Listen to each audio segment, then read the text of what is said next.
Why networking is a great time to have idea sex. I'm Greg. I'm the Introverted Networker. And today I'm talking about an idea or a concept, really, called idea sex. Idea sex is when you take two ideas that are different and you put them together and they produce a new idea, an offspring idea. So you're mating ideas in order to get new ideas. And I think networking is a great place to have idea sex. I didn't come up with that concept. Idea sex is a concept that I first heard from James Altucher, podcast host, author, somebody who's out there on the social media and talks about all sorts of different things. James is an interesting dude. I listen to his podcast, used to listen to it a lot more, but the concept of idea sex that he puts out is you take a lot of ideas and you combine them together and they make new ideas. And that's how you come up with new ideas, right? So ideas mate, ideas procreate, ideas create new ideas. And the act of idea sex is when, you as a person or multiple people get together and combine your ideas, because all ideas come from something else. Like everything's a remix, everything's a mix of different things. And so that when you're thinking of new ideas, really what you want to do is combine them together. So if you think about something that back in the day, an example was girls had dolls and boys were into the military and playing soldier. And so you mix those two together and you come up with G.I. Joe. It's like a doll for boys, but it didn't feel like a doll because it was playing soldier, playing war. That's idea sex. Idea sex is like when people say, I'm going to take Uber and then I'm going to combine it with like DoorDash. And like now I've got like, delivering food to your door. I don't know. Maybe that's not a good analogy, but the whole point is like combining things together to come up with new ideas, and that's idea sex. I one time in my life gave a 5-minute talk at an event called Disrupt HR, where I talked about idea sex in HR and talked about how you could come up with new ideas for HR by having idea sex. And I'll include that link to that video in the newsletter this week. But it was probably one of my better talks ever that I gave. It's definitely provocative, definitely got people's attention. Anytime you say idea sex, people are going to think, ooh, what's that? If they haven't heard of it. Anytime you say sex, people are into it. Today, I want to talk about how networking is really, in essence, idea sex. So when I was giving that talk, I told the HR people that I was talking to that there was 5 things that you needed to do to have idea sex. The first one was you had to start with a lot of ideas, and so the goal was to write down all your ideas, have lots of ideas. If you want more ideas, you need to have a lot of ideas. And I kind of said they're like rabbits. The more you start with, the more you end up with. The second guideline for idea sex was don't do it alone. Again, being a little provocative with the sex theme there, but don't have idea sex alone. Have partners. Get out there, meet people, meet interesting people, so that you can share your ideas and put them together and see what kind of new ideas you're going to get.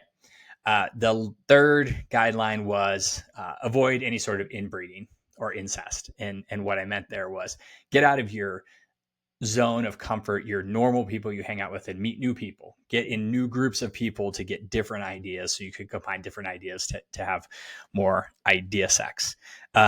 The fourth goal or the fourth guideline was be promiscuous. Have lots of idea sex partners. Have lots of partners who have a lot of different ideas, and you'll come up with new ideas. And then the last one was don't use protection. And so the idea was don't say we can't do this idea. This idea will never work. Legal won't clear this. Just go unprotected, have as much idea sex, see what kind of weird ideas come out, and then figure out what to do with them later. So you can see as I'm talking about this, that this lends itself very much to networking, right? Networking meaning you've got to get out and meet people. You have to meet people outside your normal circles. You have to have lots of connections, and you have to just be willing and open to go with new things and new ideas when you're out there networking. So very much the same concepts in terms of networking, but I want to talk really about using networking as a way to have idea sex, to share ideas with other people and see what new ideas come up. You can go out there and meet people and just talk about, well, what do you do? And what do you do? And you can leave it at that and just kind of get to know people. Or you can share ideas. You can say, I have this idea for these three things, or I have these three ideas. Like, what three ideas do you have? And then when that person says, oh, I have these three ideas, like, which ones could you combine to come up with something completely new? So I think maybe as a networking activity, you could say, we're going to get together and combine our ideas. And you know what? Probably if you're networking with people and you don't know them that well, you might want to avoid saying, like, let's get together and have idea sex, because they might not hear the idea part and they might get the wrong impression. It might just be a good idea to say, hey, you know what? When we're getting together and talking, how about we each bring three ideas and we see what we can put together and see what new ideas we could come up with.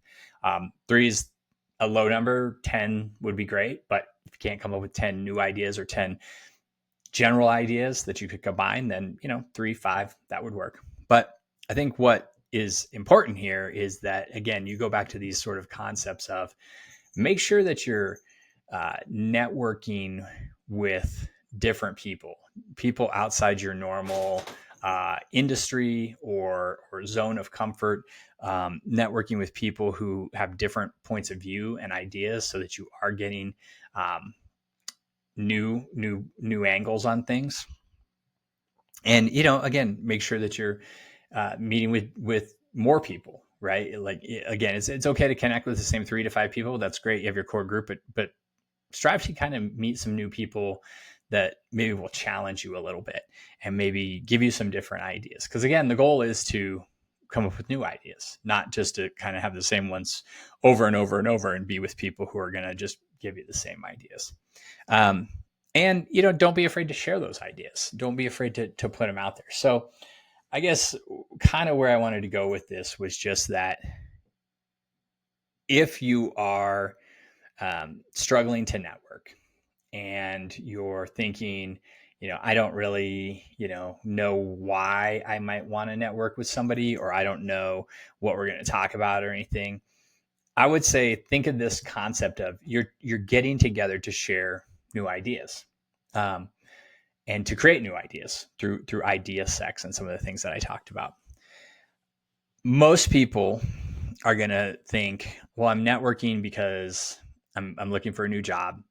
I'm looking for customers. I'm looking for other opportunities. That's what most people think. I think when you get to a level where you've moved beyond an urgent need for networking, you're going to start thinking, I'm going to network with people who challenge me, who push me, who are my sounding boards, who are people that I can share ideas with and kind of see what they think. And that's a very valuable networking approach or networking level to get to. So getting to a different networking level is moving beyond, hey, I have an immediate need, but I'm going to build this network for the long term because it's going to be very valuable to me. I would say for me, and I'll say this all over, my network is the most valuable thing I have, the most valuable asset I have. It is more valuable than sort of any material thing I have. My collection or my community, my relationships are the things that help me move forward in my life. And so that's because I've moved beyond it just being a means to an end. Like I need to network to find a job, into it is the end in and of itself, right? It is the thing I want to try to have because I know what that's going to bring me. And so when you start thinking, I'm going to create this circle of people or this community of people that I can share ideas with, and we're going to come up with new ideas, that's when you start collaborating and you start creating amazing new things. It short circuits your own thinking time. It makes it so you can quickly get to solutions and answers when you've got people that you can try out ideas with and bounce them off them and get feedback right away. You're much quicker to get to a more ideal answer with your network. Next time you think about networking and you think, I feel like I'm just getting together with people and checking in. We're asking how we're doing in our lives. We're asking, what's new with us. We're just kind of catching up, and you feel like that's not very valuable. Come with the idea that, and tell the other person, say, I'm going to bring 3 ideas I'm working on. I want you to bring 3 ideas you're working on, and we want to get together and see if we can combine any of these and come up with new ideas.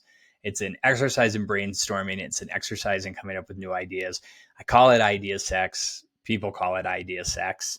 I hope, again, with it being a little bit funny and provocative, it makes it a little more interesting. But I hope that helps you think about in your networking meetings how you could possibly make them a little more productive and a little more beneficial, and something you look forward to doing instead of something you feel like you have to do because you have to network. So that's my tip for the week. Hopefully that's something that connects with people. If it does, great. If it doesn't, sorry, it'll be a different topic next week. But have a good week. Go out there, meet some interesting people, potentially have some idea sex. And remember, always be connecting.